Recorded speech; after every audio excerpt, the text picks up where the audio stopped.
भिंडी, जिसे कई लोग लेडीज फिंगर भी कहते हैं, अक्सर इसे एक बहुत ही आम सी सब्जी माना जाता है। लेकिन क्या हो अगर मैं कहूं कि इस साधारण सी दिखने वाली सब्जी के पीछे एक बहुत ही हैरान कर देने वाली कहानी छिपी है? जरा सोचिए, एक सब्जी जो ब्लड शुगर को मैनेज करे, जंग लगे लोहे को साफ कर दे और सूप को भी गाढ़ा कर दे, वो भी बिना किसी मैदे या कॉर्नफ्लोर के। सुनने में किसी जादू जैसा लगता है ना? पर ये सच है। जी हाँ, हम बात कर रहे हैं भिंडी की। और यकीन मानिए, आज की इस बातचीत के बाद इस सब्जी को देखने का नजरिया हमेशा के लिए बदल सकता है। तो चलिए सबसे पहले भिंडी की असली पहचान को समझते हैं। ये सिर्फ एक फली नहीं है।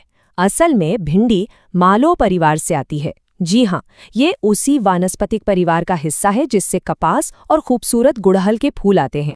तो भिंडी को लेकर धारणा क्या है? यही कि ये एक चिपचिपी फली है। काटते समय जो लसलसापन महसूस होता है, उसी वजह से कई लोग इसे पसंद नहीं करते। लेकिन हकीकत यह है कि यही चिपचिपापन इसकी असली ताकत है, एक तरह का प्राकृतिक सुपर जेल। इस चिपचिपे पदार्थ को वैज्ञानिक भाषा में म्यूसिलेज कहते हैं। ये एक कुदरती जेल है जिसमें घुलनशील फाइबर भरपूर मात्रा में होता है। और आपको जानकर हैरानी होगी कि पुराने जमाने में इसे कोई परेशानी नहीं, बल्कि तरल सोना यानी लिक्विड गोल्ड माना जाता था। सवाल ये है कि इसे तरल सोना क्यों कहते थे? देखिए, जब कॉर्न स्टार्च जैसी चीजें आम नहीं थीं, तो यही म्यूसिलेज 3 बड़े काम करता था। पहला, ये सूप और स्टू को गाढ़ा करने का काम करता था। दूसरा, ये पेट और आंत की परत को ठीक करता था। और तीसरा, ये ब्लड शुगर को स्थिर रखने में मदद करता था। अब जरा इसके इतिहास पर नजर डालते हैं। भिंडी की कहानी किसी ग्लोबल एडवेंचर से कम नहीं है। सोचिए, इसका सफर 3000 साल से भी पहले इथियोपिया से शुरू हुआ। वहां से ये मिस्र पहुंची। फिर मध्य युग में अरब व्यापारी इसे भारत ले आए और 1600 से 1800 के दशक में ये अटलांटिक दास व्यापार के जरिए अमेरिका तक पहुंच गई।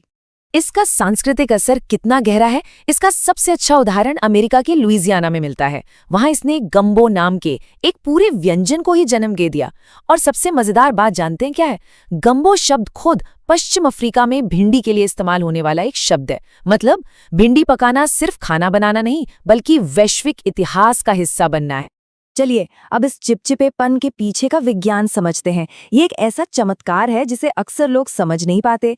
इस म्यूसिलेज को थोड़ा वैज्ञानिक नजरिए से देखते हैं। तो आखिर ये चिपचिपापन, ये म्यूसिलेज बना किस चीज से है?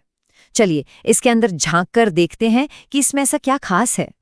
तो देखिए, भिंडी के इस म्यूसिलेज में 3 कमाल की चीजें हैं: घुलनशील फाइबर, पॉलीसैकेराइड्स और प्रीबायोटिक्स। आसान भाषा में समझें तो ये तीनों मिलकर खून में शुगर के घुलने की रफ्तार को धीमा करते हैं, हमारे पेट में जो अच्छे बैक्टीरिया हैं उनको खाना खिलाते हैं और कोलेस्ट्रॉल को भी कंट्रोल करने में मदद करते हैं। पर कहानी यहीं खत्म नहीं होती। ये म्यूसिलेज हमारे गट ब्रेन एक्सिस को भी सपोर्ट करता है। मतलब हमारे पेट और दिमाग के बीच जो कनेक्शन है उसे मजबूत करता है। एक स्वस्थ पेट का सीधा असर हमारे मूड, फोकस और याददाश्त पर पड़ता है। तभी तो आयुर्वेद में भिंडी को एक ठंडी तासीर वाला खाना माना गया है, जो सिर्फ शरीर की ही नहीं बल्कि मन की सूजन को भी शांत करता है। अच्छा, अब आते हैं रसोई के कुछ राज पर और भिंडी की कुछ ऐसी छिपी हुई प्रतिभाओं पर जो किचन से शुरू होकर कहीं और ही पहुंच जाती हैं। जो प्रोफेशनल शेफ होते हैं वो भिंडी के चिपचिपेपन को कंट्रोल करने के लिए कुछ तरकीबें अपनाते हैं, जैसे इसे तेज आंच पर फटाफट पकाना, या इसमें नींबू टमाटर जैसी खट्टी चीजें डालना, या फिर इसे साबुत ही पकाना।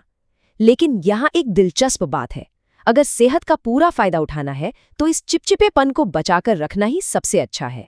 लेकिन जैसा मैंने कहा, भिंडी की ताकत सिर्फ रसोई तक ही सीमित नहीं है। और ये बात शायद सबसे ज्यादा हैरान करने वाली है। क्या किसी ने सोचा होगा कि भिंडी का म्यूसिलेज कागज को मजबूत करने, पेंट बनाने या पानी को साफ करने के काम आ सकता है? यही नहीं, इससे जंग लगे औजारों को साफ किया जाता है और मशीनों में घर्षण यानी फ्रिक्शन को भी कम किया जाता है। कमाल है ना? और इसके बीजों का क्या? अक्सर लोग इन्हें फेंक देते हैं, जो कि एक बहुत बड़ी गलती है। भिंडी के बीज तो प्रोटीन, हेल्दी फैट्स और एंटीऑक्सीडेंट्स का खजाना है। आपको पता है, दूसरे विश्व युद्ध के दौरान जब कॉफी की कमी हो गई थी तो इन्हीं बीजों को भूनकर कॉफी के विकल्प के तौर पर इस्तेमाल किया जाता था। तो इन सारी बातों को जब हम एक साथ देखते हैं तो एक बात बिल्कुल साफ हो जाती है कि भिंडी वाकई में एक विनम्र सुपरफूड है। अब समय आ गया है कि इस सब्जी को एक नए नजरिए से देखा जाए। ये हर उम्र के लिए एक पावर हाउस है। इसमें मौजूद विटामिन के हड्डियों के लिए अच्छा है, बीटा कैरोटीन आंखों की रोशनी के लिए, और विटामिन सी हमारी इम्यूनिटी को बढ़ाता है। और सबसे अच्छी बात यह है कि ये पेट के लिए इतनी हल्की होती है कि बच्चों और बुजुर्गों के लिए एक बेहतरीन सब्जी है। तो निचोड़ ये है कि भिंडी सिर्फ एक सब्जी नहीं है, जैसा हमने देखा, ये एक दवा की तरह है, अलग अलग संस्कृतियों को जोड़ने वाला एक पुल है और अपने आप में एक साइंटिफिक मार्वल है। अक्सर जो सबसे ताकतवर चीजें होती है ना, वो बहुत महंगी या कहीं दूर से आई हुई नहीं होती, वो चुपचाप हमारी थाली में मौजूद होती हैं। तो अगली बार जब भिंडी सामने आए तो ये जरूर याद रखना चाहिए कि ये सिर्फ रात का खाना नहीं, बल्कि इसमें इतिहास, सेहत और अनगिनत वैज्ञानिक राज पक रहे हैं।